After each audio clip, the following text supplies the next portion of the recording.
périmé. oui ñu dugal ko ci marché bi. am ñoo xamante ni déjà utiliser nañ ko ba def consommation. c'est-à-dire loolu pour man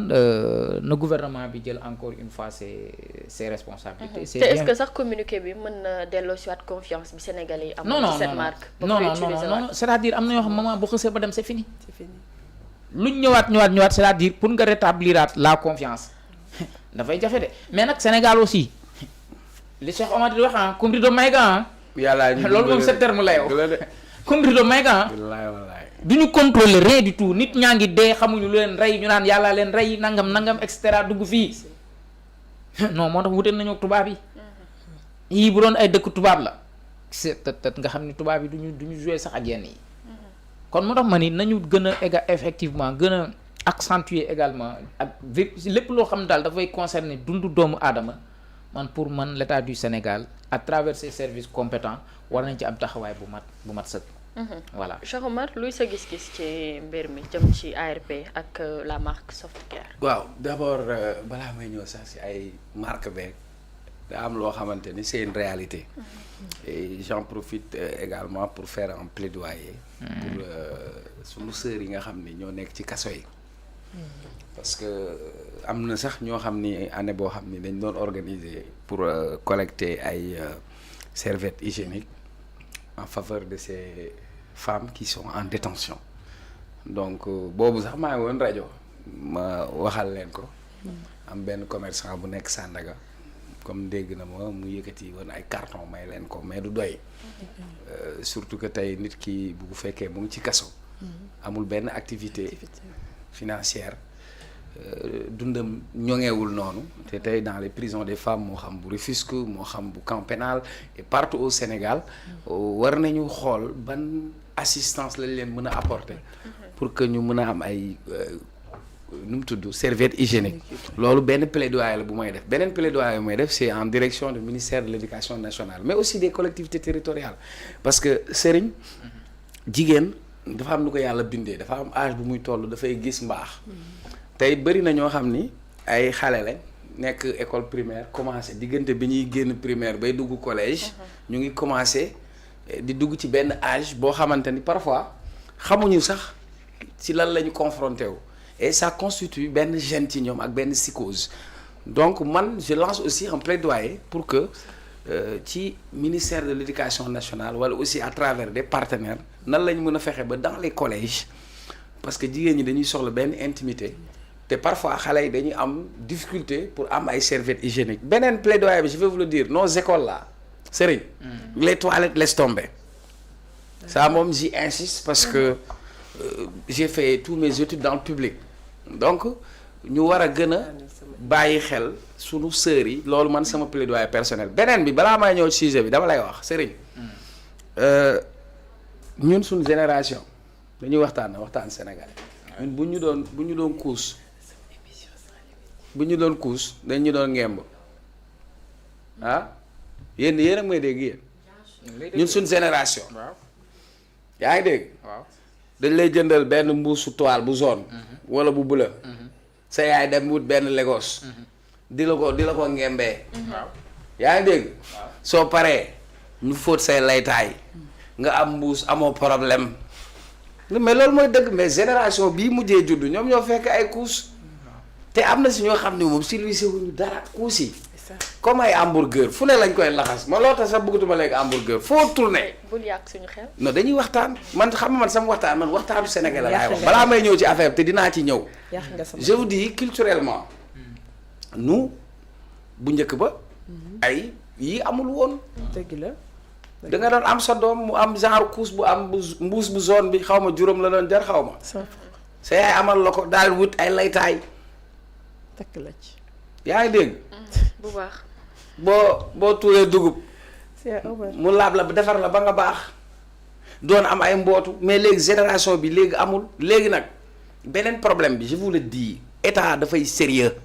un état doit être sérieux un état doit être vigilant parce que c'est une question de santé publique. Sëriñ en management dañ lay wax parfois nga jékki-jékki gis ñu ne la ISO 900 tel wala tel xam nga loolu lan la c'est des normes de certification tey aucun produit même mango Sénégal nga defar mango ba pare doo ko dugal hollandais da nga koy jaay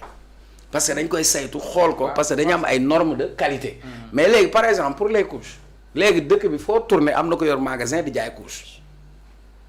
kii ne la couche bi Turquie la jóge kii ne la couche bi Chine la jóge léegi yow yooyu ñuy importer di ko indi est-ce que saytu nañ ko est-ce que méngoo na ak sunu wàllu wér-gu-yaram est-ce que méngoo na ak sunu xeetu der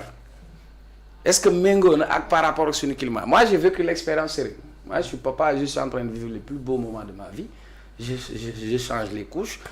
damay sang sama doom et c'est un plaisir mais est-ce que tu sais que xale bi dafa juddu ñu dem pharmacie jëndal ko couche boobu c'était normal ñu xëy jëndaat beneen type de couche booy bi irrité xam nga irrité parce que matière boobu ñu defaree couche bi boobu ñun comprendre ñu on pensait que saw yi la wala dara ndekete matière bi ci boppam la yaramu xale bi accepté wul. On change pas jusqu'à 3 mois, on change pas les non couches. pour vous dire que y a un problème d'abord sur les matières. Sur les matières, oui, bien sûr. Ça c'est un léegi vous pensez la santé du nourrisson et j'en profite d'ailleurs pour vous dire ce qui se passe à Albert Royer Sénégal dañu war a am ay hôpitaux yoo xam ne dañ ko spécialisé pour la petite enfance. C'est vrai. Albert Royer Diamniadio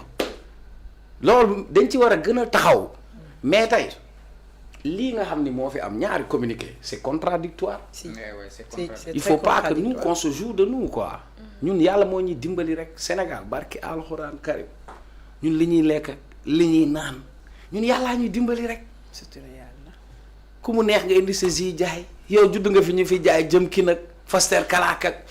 ñun yàlla moo ñuy dimbali bu weeru koor gi ñëwee liñ lay jaay fii yëpp ay yu périmé ñooy nekk ci mbedd mi Sénégal moo am kër sëriñ bi il faut le dire un état est là on peut vendre des comprimés dans la rue parce que tout simplement la politique pharmaceutique ce n'est pas à la portée de toutes les bourses parce que yow boo demee hôpital bu ñu la rëddalee ordonnance yàlla bu la docteur bi da ngay mel docteur bi daf laa mere parce que dina la bindal 7 garab benn bu nekk ñu ne la bii junni bii 8000 bii 12000 yow léegi yooyu bu fekkee sénégalais bi bu amee bëñ sax du dem ci dentiste day dem wuti xorom polle mbaa mu wut xorom mbaa karité mu roof ko ci parce que la santé est devenue un luxe maintenant avec ça il faut beaucoup de fermeté moi lii Guy Marius Sagna je suis d'accord def nañu contrôle ñi waxoon ñoo def contrôle ñoom ñoo ne ñoo ci gis lii ñu bind ab communiqué ne lii dañ ko war a retirer ñu toogaat beneen communiqué génn une semaine après pour dire que way finalement tout est clean fine nice ah man pour man sénégalais yi moo tax ñun da am foo xam dañ koo manqué yàgg naa ko wax ay années xam nga nee naa leen da am ñoo xam ne dañuy consommer les consommateurs moo tax man gëwuma leen xam la kay wax ba may bañ a tooñ am na koo xamante ni bi ma ko déggee moom muy layal yokkum courant laa ko bàyyi à vie parce que ñoom ñooy am ay postes ñoom lañ doon demee ay conseil économique et social ils ne sont jamais là pour les consommateurs C'est vrai. le consommateur sénégalais moom il ne vit pas il n'est pas défendu il n'est pas pris en compte mais dans ces situations tey waroon nañu saisir ay plaintes toutes les personnes yi nga xamante ne ils ont été impactés par les produits de soft care waroon nañ dem am une association de consommateurs bu leen di porter plainte vous pensez que ça vous osez faire ça aux États-Unis ou en France vous pensez que yow ñun parfois produits yi ñuy jaay doonoo pharmacie xamuloo yàllaa ñuy dimbali rek ñun yàllaa ñuy dimbali ni ñuy dund nii rek de tout ce qu'on consomme sur le plan de la qualité sur le plan de l'hygiène ça laisse à désirer et pour ça on a besoin d'un état fort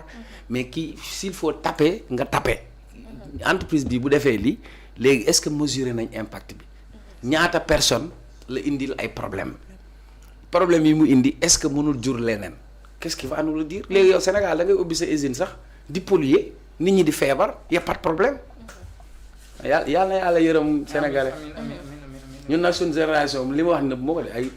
kuusu ay mbuus maire di laytaay di ko Très fóot bien. ngay am te doo Merci màgg beaucoup, waaye cher génération bi Aïcha ma ñëw ci ñetteelu ponk bi ma fàttali madame Anna Mbengue mooy suñu gan nekk entrepreneuse sénégalaise basée foofu ca